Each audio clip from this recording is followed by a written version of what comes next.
Bom dia. Hoje eu queria falar um pouco sobre uma pergunta que certamente muitas pessoas fazem hoje, não é? Quando exatamente as pessoas começaram a perder a capacidade de diferenciar ciência de fraude?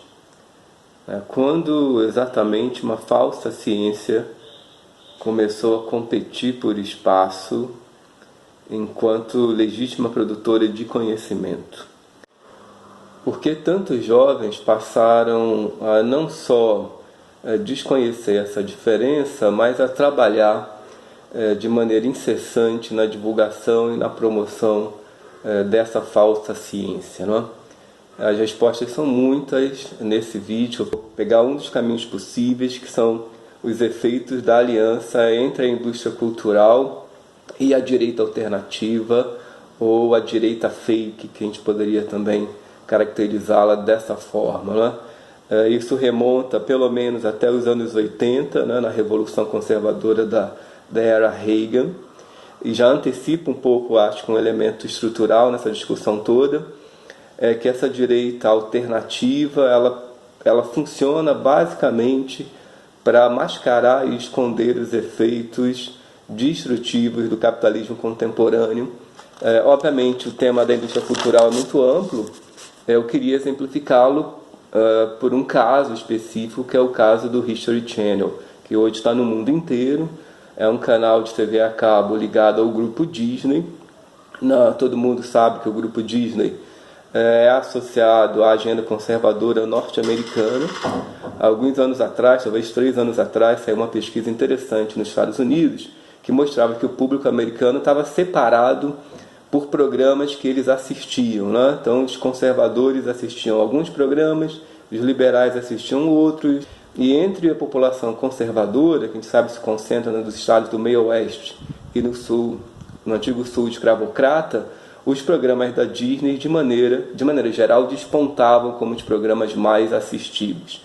E aí a pergunta que nós temos que fazer é: que valores esses programas edificam? Que valores esses programas eles promovem? Então, uma olhadinha rápida pela grade de programação da History Channel Brasil, no canal 1, que é o canal mais acessado para qualquer um que tenha um plano básico de TV a cabo. A gente pode organizar a grade em alguns temas da agenda conservadora. O primeiro tema é a fantasia de que o indivíduo pode sobreviver de maneira muito mais satisfatória sem a presença do Estado, de que é possível que o indivíduo exista sem algum tipo de sociedade organizada, né? Mas esses programas eu destaco 2, mas tem vários outros, né?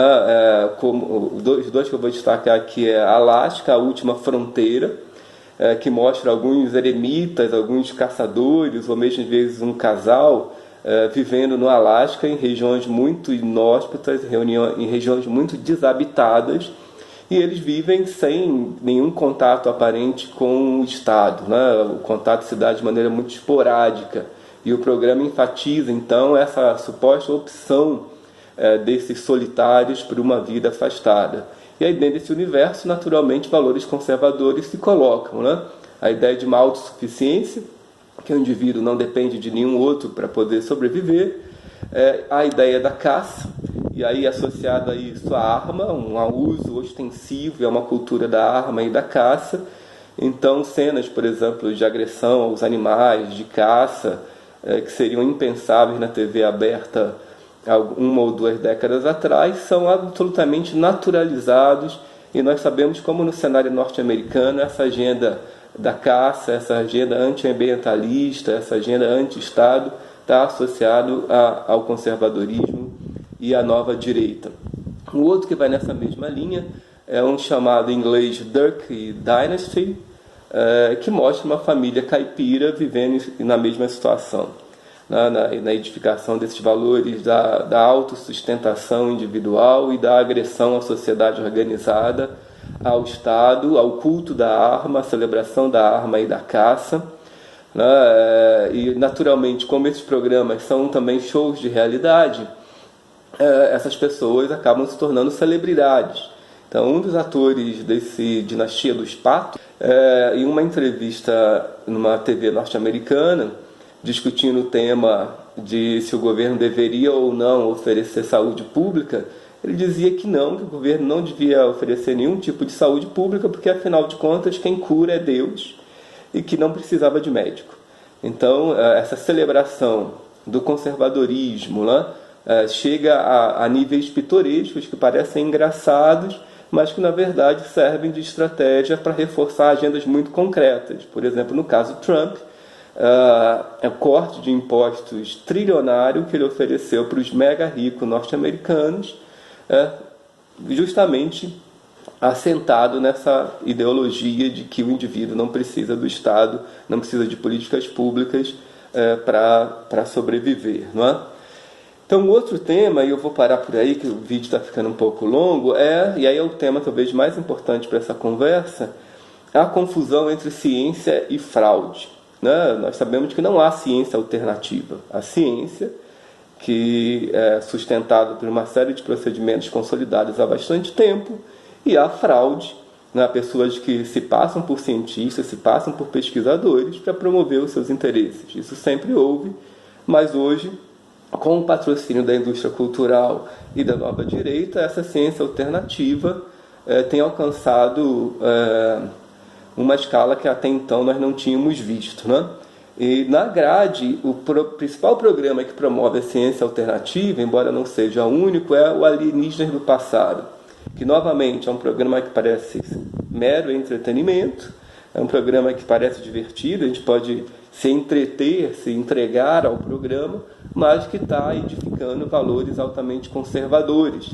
E esse valor conservador é a ideia de que a ciência normal, a ciência verdadeira, é um complô para esconder uma verdade oculta.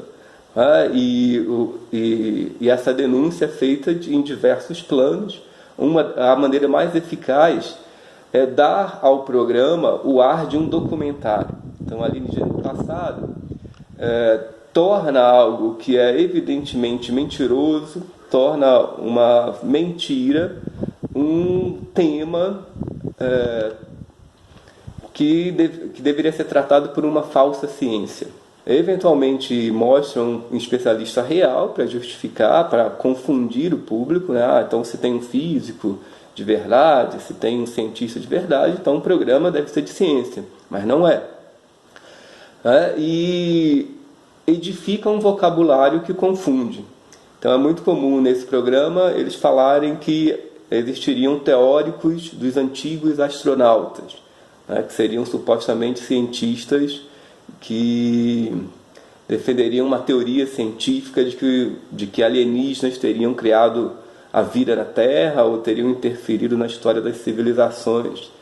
Mais perigoso que essa ideia é a ideia de que existem teóricos alternativos, né? De que há uma ciência que esconde a verdade e cientistas alternativos deveriam ser ouvidos para que a verdade se revelasse. Então vocês percebam como todo esse vocabulário do alternativo, né, que a direita tem adotado, vai sendo depois disseminado socialmente.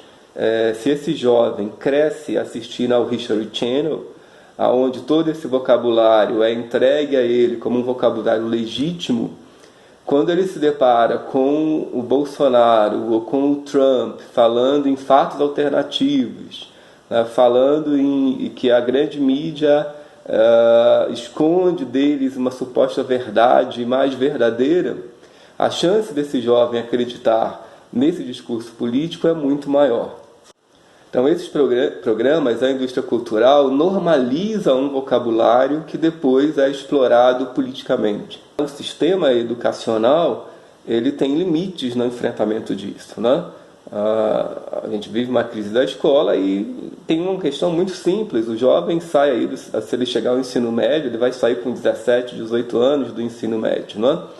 Depois disso, ele nunca mais vai ter educação histórica e educação para a ciência e vai continuar sendo bombardeado por esses programas da indústria cultural. Então, essa é uma limitação estrutural do problema.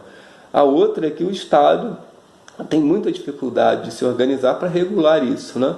O mesmo Estado que permite que um pastor ou um padre venda uma vassoura mágica que vai curar todos os males é o Estado que permite um canal que se chama Canal da História, confundir história com fraude. Então, a gente precisa enfrentar essas dimensões também da luta política. Um outro programa que faz parte da grade do History, e aí eu acho que talvez tenhamos um vídeo só sobre ele, é o Guia Politicamente Incorreto da História do Brasil. Por hoje eu diria que o Leandro Narlock, o apresentador de Alienígenas no Passado, tem muito em comum. E nós vamos ver no próximo vídeo o que eles têm em comum.